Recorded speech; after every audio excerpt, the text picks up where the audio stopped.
Bendiciones, hermanos, bienvenidos a Un Momento con Dios. Terminamos ya el libro de Jueces, nos corresponde el último capítulo, el capítulo 21. Y leamos, dice así la palabra. Los varones de Israel habían jurado en Mizpa diciendo: ninguno de nosotros dará su hija a los de Benjamín por mujer. Y vino el pueblo a la casa de Dios y se estuvieron ahí hasta la noche en presencia de Dios. Y alzando su voz hicieron gran llanto y dijeron: oh Jehová, Dios de Israel, ¿por qué ha sucedido esto en Israel? Que falte hoy de Israel una tribu. Y al día siguiente el pueblo se levantó de mañana y edificaron ahí altar y ofrecieron holocaustos y ofrendas de paz. Y dijeron los hijos de Israel: ¿quién de todas las tribus de Israel no subió a la reunión delante de Jehová? Porque se había hecho un gran juramento contra el que no subiese a Jehová en Mizpa, diciendo: sufrirá la muerte. Y los hijos de Israel se arrepintieron a causa de Benjamín su hermano y dijeron: cortada es hoy de Israel una tribu. ¿Qué haremos en cuanto a mujeres que no, para los que han quedado? Nosotros hemos jurado por Jehová que no les daremos nuestras hijas por mujeres. Y dijeron: ¿hay alguno de las tribus de Israel que no haya subido a Jehová en Mizpa? Y hallaron que ninguno de Jabes Galaad había venido al campamento a la reunión, porque fue contado del pueblo y no hubo ahí varón de los moradores de Jabes Galaad. Entonces la congregación envió ahí a 12,000 hombres de los más valientes y les mandaron diciendo: id y herid a filo de espada a los moradores de Jabes Galaad con las mujeres y niños, pero haréis de esta manera: mataréis a todo varón y a toda mujer que haya conocido ayuntamiento de varón. Y hallaron de los moradores de Jabes Galaad 400 doncellas que no habían conocido ayuntamiento de varón, y les trajeron al campamento en Silo, que está en la tierra de Canaán. Toda la congregación envió luego a hablar a los hijos de Benjamín que estaban en la peña de Rimón, y los llamaron en paz. Y volvieron entonces los de Benjamín y les dieron por mujeres las que habían guardado vivas de las mujeres de Jabes Galaad, mas no les bastaron estas. Y el pueblo tuvo compasión de Benjamín, porque Jehová había abierto una brecha entre las tribus de Israel. Entonces los ancianos de la congregación dijeron: ¿qué haremos respecto de mujeres para los que han quedado? Porque fueron muertas las mujeres de Benjamín. Y dijeron: tenga Benjamín herencia en los que han escapado, y no sea exterminada una tribu de Israel. Pero nosotros no les podremos dar mujeres de nuestras hijas, porque los hijos de Israel han jurado diciendo: maldito el que diere mujer a los benjamitas. Ahora bien, dijeron: aquí cada año hay fiesta solemne de Jehová en Silo, que está al norte de Betel y al lado oriental del camino que sube de Betel a Siquem y al sur de Lebona. Y mandaron a los hijos de Benjamín diciendo: id y poned emboscada en las viñas, y estad atentos, y cuando veáis salir a las hijas de Silo a bailar en carros, salid de las viñas y arrebatad cada uno mujer para sí de las hijas de Silo, e idos a la tierra de Benjamín. Y si vinieren los padres de ellas o sus hermanos a demandárnoslas, nosotros les diremos: hacednos la merced de concedérnoslas, pues que nosotros en la guerra no tomamos mujer para todos. Además no sois vosotros todos los que se las disteis, para que ahora seáis culpados.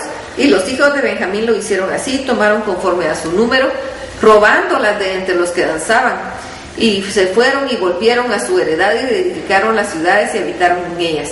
Entonces los hijos de Israel se fueron también de ahí, cada uno a su tribu y a su familia, saliendo de ahí cada uno de su heredad. En estos días no había rey en Israel, cada uno hacía como bien le parecía. Bien, termina mal la historia. Todo por el pecado del pueblo, todo porque el pueblo se alejó de Dios.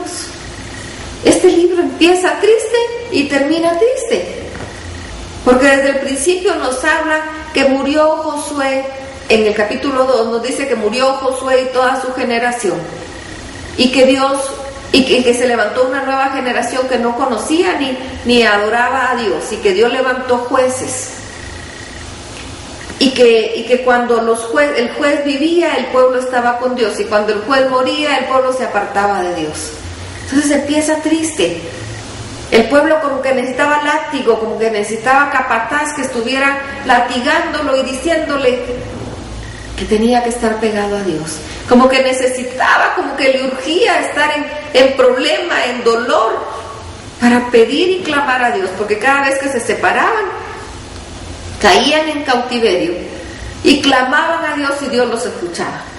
Pero pasaba una y otra y otra y otra vez. Termina mal el libro, termina triste la historia, porque el pueblo de Israel sigue desobedeciendo. Se da esta situación terrible de esta mujer con la tribu de Galaad, benjamita, y empieza la guerra entre el mismo pueblo. Ya ni siquiera estaban esperando que caer en manos de los enemigos. El mismo pueblo empieza a pelear, los mismos hermanos empiezan a enfrentarse unos con otros, y ellos mismos sentían dolor y decían: va a desaparecer una tribu, va a desaparecer la tribu de Benjamín. Y les dolía a ellos mismos lo que sucedía. Su pecado lo había hecho, su pecado lo había hecho. No repitamos esa historia.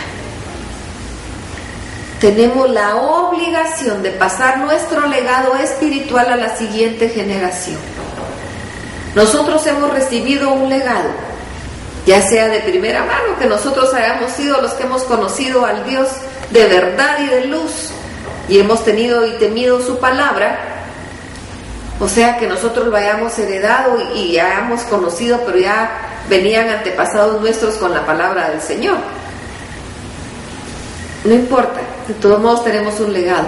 Incrementémoslo para pasarlo a la siguiente generación. ¿Y cómo lo pasamos? No lo pasamos como entregando un documento o un testamento al que vayamos a buscar a un notario para que lo haga. La forma de entregarlo es viviendo una vida santa, viviendo una vida que agrade a Dios, y enseñándoles a nuestros hijos a orar, a leer la Biblia, a depender de Dios, enseñándoles con nuestras palabras y también con nuestra vida. Porque si nosotros les decimos algo y no lo ven que lo hacemos, no les estamos enseñando el bien, le estamos enseñando el mal.